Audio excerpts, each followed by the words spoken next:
I'm a 28-year-old woman, and for as long as I can remember, Christmas hasn't been about family or joy. It's been a performance, a power play orchestrated by my mother. Every year, she turned gift-giving into a spectacle, a carefully staged event where she played the role of the generous, doting mother. For my younger brother and sister, Christmas morning meant piles of expensive presents, brand new gadgets, designer clothes, the latest gaming consoles. One year, my brother got a car, a whole car. For me, the gifts were never just bad, they were humiliating. A pack of off-brand socks, a thrift store sweater 2 sizes too big, self-help books about finding direction in life. When I was 16, she gave me a weight loss guide for teenage girls, even though I wasn't even overweight. I remember sitting there holding that book while my siblings unwrapped the latest iPhones. My mother beamed at me, waiting for me to thank her. The room was full of family, relatives who laughed awkwardly, who looked away, who pretended not to see the blatant favoritism. If I dared to show even a flicker of disappointment, she had a rehearsed response ready. "You should be grateful for what you get," she'd announced to the room. Some kids don't get anything at all. So, every year the same script. If I smiled and played along, I was finally maturing. If I looked upset, I was spoiled and selfish. It didn't matter what I did, she always won.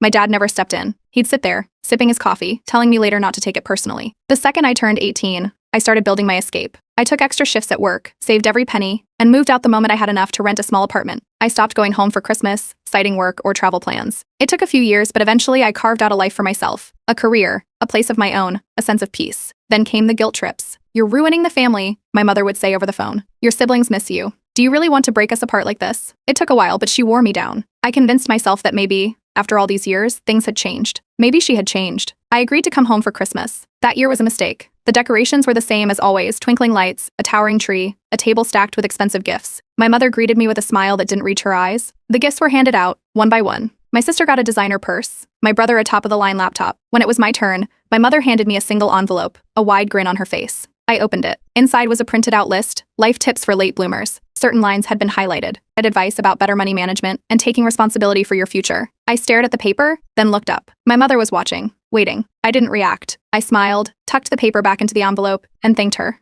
She looked almost disappointed. She wanted me to crack, to lash out, to cause a scene, to play the role of the ungrateful daughter so she could deliver her favorite line. I knew this would happen, but I had already started planning my revenge. Over the years, I had worked my way up the corporate ladder. I made smart investments, stayed out of debt, and built a financial stability my parents had never managed. My mother spent money recklessly, big vacations, designer clothes, expensive furniture, always flaunting wealth she didn't have. She had built an image of success, but I had started noticing cracks in the foundation. Then, a few months ago, I found out the truth. I was catching up with an old family friend who worked in finance when they casually mentioned something about pre-foreclosure notices. My mother's name had come up in a list. I checked for myself, and there it was, her house was about to be taken by the bank. The same house where she had humiliated me every year. The house where she had held her power over me for so long. It didn't take long to confirm everything. My father had always been bad with money, but this time, my mother's reckless spending had caught up with her, and the bank wasn't giving her a way out. The moment I saw that notice, I made a decision. I met with a lawyer, went through the legal channels, and positioned myself perfectly. By the time the foreclosure was official, I was ready. I placed a winning bid at the auction. The house was mine.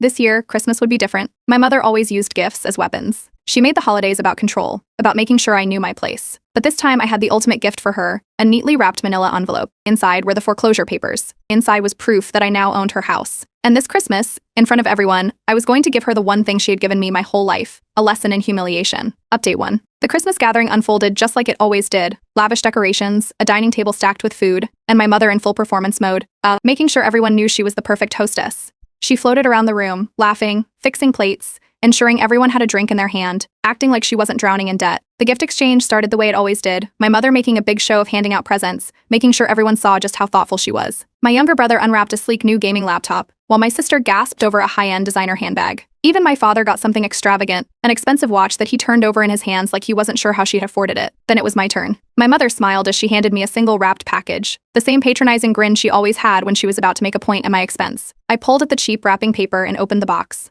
Inside was a self-help book about forgiveness and a dollar store planner. A few relatives shifted uncomfortably. My aunt, the only one in the family who never played into my mother's act, raised an eyebrow. I smiled, held up the book, and nodded. Thank you. My mother's grin faltered just for a second, like she had expected me to react differently. Maybe a flash of hurt, maybe an embarrassed outburst. But I had played this game too many times. I tucked the book back into the box and placed it beside me. Then I reached under my chair and pulled out my gift for her. A neatly wrapped box, bigger than the one she had given me, tied with a gold ribbon. The second my mother saw it, her expression changed. She lit up, eyes gleaming as she carefully untied the ribbon and pulled open the box. She probably thought I had finally come to my senses, that I had given in, that maybe I had splurged on something extravagant to make up for all the years of ungratefulness. She reached inside and pulled out the stack of papers. For a moment, she didn't register what she was looking at. Her manicured nails flipped through the pages slowly, her face shifting from pleased to confused. Then she stopped. Her mouth twitched, her fingers clenched. The color drained from her face. The room, which had been filled with laughter and chatter just moments before, went silent. I leaned back in my chair, speaking clearly so everyone could hear. Since the house was going into foreclosure, I stepped in and bought it before the bank could sell it to a stranger. So now I own it. A sharp intake of breath. My father froze. My brother and sister looked between me and my mother like they had just walked into the middle of a horror movie. My aunt, who had been sipping her wine, actually let out a laugh and quickly covered her mouth. My mother's hand shook as she flipped through the papers again, her eyes darting over the legal documents like she was hoping to find a loophole, a mistake,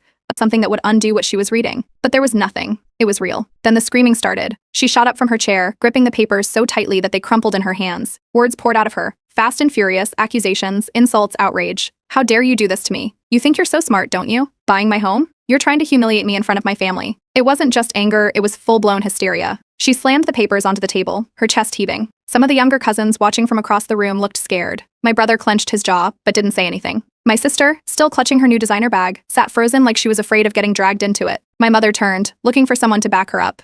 She locked eyes with my father, waiting for him to step in, to defend her. But for the first time in my life, my father actually spoke up against her. I told you this was going to happen, he muttered. You never listen. The rage on my mother's face flickered for just a second, replaced by something else, something closer to panic. She turned back to me, voice shaking. You can't just do this. You can't just take my home away from me. I didn't react. I reached for my glass of water, took a sip, and set it back down before I spoke. I didn't take it, I said, keeping my voice calm. You lost it. A few people in the room looked away, pretending to check their phones. Others were watching closely, barely blinking. My mother's hands balled into fists. You wanted this, she hissed. You waited for this moment. I didn't argue. The meltdown escalated fast. My mother grabbed the stack of papers and threw them across the room. The pages scattered over the floor, sliding under chairs and across the carpet. She was shaking, her entire body vibrating with rage. What do you expect me to do? I didn't flinch. I expect you to either start paying rent or find another place to live. Silence. For the first time, my brother spoke. His voice was tight. So what happens now? I leaned back, unfazed. That's up to her. My mother's breathing was rag. Then, as if she was trying to regain control, she straightened up and smoothed out her dress. She looked at me, eyes burning. I will never pay rent to you. She said it like it was a declaration, like she thought saying it out loud made it true. But it didn't. Because in my hands, I held all the power now. And whether she liked it or not, things were about to change. Update 2. The moment my mother threw the foreclosure papers across the room, Christmas was officially over. The stunned silence that followed was thick enough to choke on. A few relatives tried to salvage the evening, awkwardly refilling their drinks or forcing conversations, but it was useless. The energy had shifted. My mother stormed upstairs, slamming the bedroom door behind her so hard that one of the ornaments on the Christmas tree rattled off and hit the floor. My brother shot me a murderous look, his hands clenched into fists at his sides, while my sister sat frozen, gripping the handles of her new designer bag like it was a life preserver. My father just sighed and rubbed his temples. The room cleared out fast after that. Some relatives exchanged quick goodbyes, clearly not wanting to get involved. A few looked at me with something close to respect, like they had just watched a long overdue reckoning unfold. My aunt gave me a small nod before slipping out the door, her smirk barely concealed. As I gathered my things to leave, my brother followed me into the hallway, cutting me off before I could make it to the front door. His face was red, his voice low and angry. He demanded to know why I had done this, why I had humiliated our mother in front of everyone. He wasn't asking because he didn't understand. He was asking because he didn't want to admit that he had benefited from her favoritism his whole life. I didn't argue. I didn't defend myself. I let him rant, let him spit out accusations, let him call me heartless. Then I walked around him and left. Later that night, when the house was quiet, my father found me outside by my car. The cold air bit at my skin as he stood there, hands shoved deep into his pockets. He wasn't angry, just tired. He admitted that he had known this was coming, that he had tried to warn my mother, tried to tell her that she couldn't keep pretending their finances weren't a disaster. But she never listened. She never wanted to listen. I waited for him to ask me to back down, to reconsider. But he didn't. He just shook his head and told me, I wish things had gone differently. Then he turned and walked back inside. The fallout didn't stop there. Over the next few days, the calls started. First, from relatives. Some were cautious, feeling out where they stood in the family divide. Others came right out and admitted that they had always seen how my mother treated me and that, while they wouldn't say it out loud, they thought she deserved it. Then came the calls from my mother. Except she didn't call me directly. She called my workplace. One morning, my boss pulled me aside, barely able to keep a straight face as he told me about the voicemail she had left. She had ranted about my unstable behavior, warned them that I was manipulative and dangerous, and tried to convince them to reconsider my employment. My boss deleted the message before even finishing it. He told me it sounded like a bitter, desperate attempt at revenge. It didn't stop there. My mother tried to act like nothing had happened. She stayed in the house, going about her life as if it wasn't legally mine. She didn't acknowledge the foreclosure, didn't acknowledge the Christmas disaster. She carried on like I had simply made up the entire thing. My sister started distancing herself, torn between the mess unfolding in front of her and the reality she had been trying to ignore. My brother? He went the opposite route.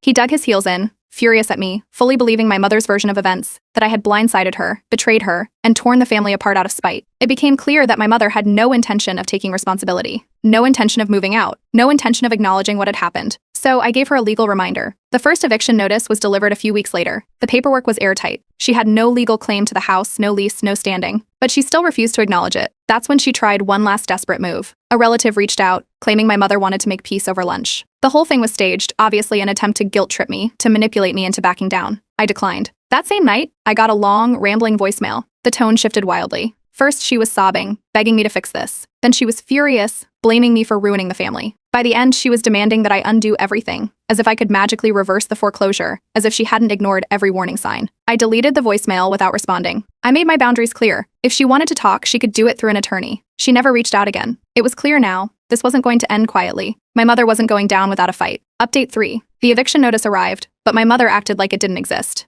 She went into full-blown denial mode, telling anyone who would listen that it was all a misunderstanding. She spun the story her way, claiming I was confused and bluffing to make a point. According to her, there was no way I'd actually follow through. She told my siblings that I had some kind of vendetta, that I was trying to punish her for being a strict mother. My brother ate up every word. The calls started first, then the texts. At first, they were disguised as concern, asking if I had really thought this through. That didn't last long. The messages quickly turned into full-blown rants about how I was destroying the family and making mom homeless over a stupid grudge. I ignored them. Then the messages got nastier. He called me selfish, cruel, a heartless traitor who was ruining Christmas for everyone. He sent long, angry paragraphs, one after another, sometimes in the middle of the night. I blocked him. My sister, on the other hand, took a different approach. She wasn't angry, just hesitant. She admitted that our mother had been unfair for years, but pleaded with me to find another way. She wanted me to be the bigger person, to stop things before they got worse. I didn't argue with her. I just reminded her that our mother had already ignored every warning and that this was the result. My sister went quiet after that, not picking a side but slowly pulling away from the situation. My mother didn't stop there. When she realized she wasn't getting through to me, she turned to my father. She demanded that he fix this, but for once, he didn't take her side. He refused to get involved, told her she had brought this on herself. That threw her off completely. She had always expected him to back her up, to play peacemaker. So, she tried something else. A few days later, I got a letter from a lawyer. Except calling them a lawyer was generous. It was a family friend of hers who probably Googled eviction laws 10 minutes before drafting the letter. The wording was weak, full of vague threats and dramatic language about a daughter's duty and emotional distress. I sent it straight to my lawyer. He laughed. Then he reassured me that she had no case. No lease, no legal claim, nothing. If she wanted to fight this, she'd be wasting money she didn't have. That must have been the moment reality finally set in, because that night, she left me a voicemail.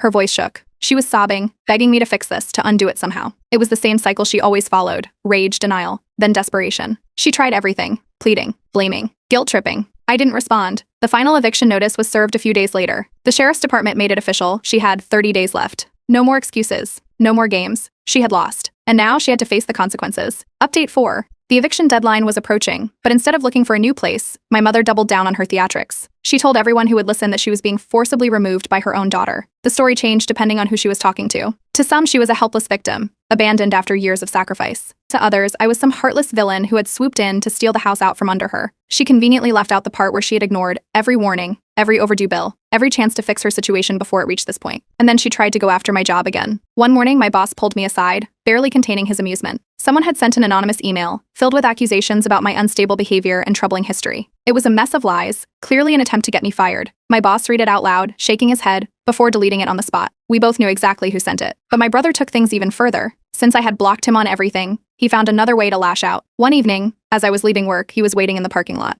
He stood near my car, arms crossed, jaw clenched. I didn't stop. I walked past him like he wasn't even there. That's when he exploded. He started shouting, demanding that I fix this.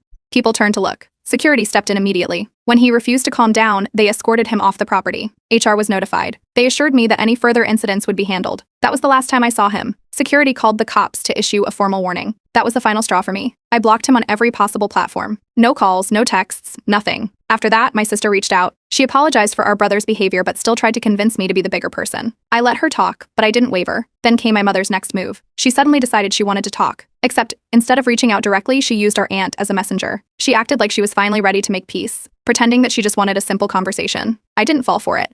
But then things took a turn. A friend of mine who lived nearby called me one evening with a warning. They had overheard my mother ranting to a neighbor, saying that if she had to leave, she was going to destroy the house first. I didn't take the threat lightly. I hired a property inspector to document everything. Every wall, every fixture, every appliance. But I wanted a full record of the house's condition in case she followed through. My lawyer reassured me that if she caused any damage, she could be sued and possibly arrested. The final eviction deadline was coming fast. I expected her to make a scene, to fight, to drag it out. But no one expected what she did next. On the last day before she had to leave, my mother made her most unhinged move yet. Update 5. The eviction deadline was less than 48 hours away when my mother made her most unhinged move yet. I got home from work that evening and immediately noticed something was off. The lock on my apartment door wasn't broken, but it felt different. I stepped inside, and that's when I saw it. My drawers had been rifled through, my cabinets left slightly ajar, and a few things were missing. I checked my valuables first. My laptop, jewelry, and anything expensive were still there. But when I went into my closet, my stomach dropped. A box that had been buried in the back, full of old family heirlooms and childhood photos, was gone. And so were my spare house keys. I checked my security cam footage. Sure enough, there she was, my mother. She must have still had an old copy of my apartment key from years ago. She had let herself in while I was at work, taken what she wanted, and left. I called the police immediately and reported the break-in and theft. When they arrived, they took my statement, checked the security footage, and confirmed that my mother had unlawfully entered my apartment. Because she still had an old key, it was considered unauthorized entry rather than forced break-in, but the stolen items made it a criminal matter. The officers contacted her directly, warning that if she didn't return the stolen property immediately, I could press formal charges for theft. Instead of denying it, she went on a tirade,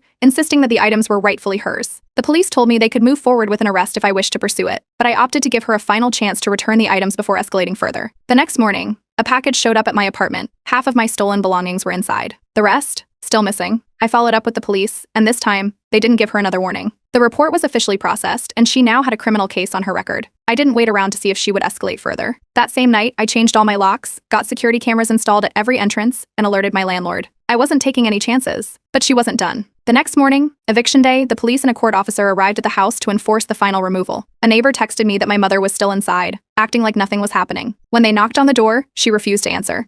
It wasn't until the officers announced they were coming inside that she finally opened it, and then the screaming started. She sobbed. She begged. She wailed that this was her home, that I was kicking her onto the streets. She called me every name in the book, accused me of betraying her, of being a soulless, heartless daughter. None of it worked. The sheriff's deputies remained firm. The court officer handed her the final paperwork. This was no longer a discussion. Then she turned to me. She locked eyes with me, her face twisted in rage. "You'll regret this for the rest of your life." The officers gave her 10 minutes to collect her things. That was when she finally realized there was no way out of this.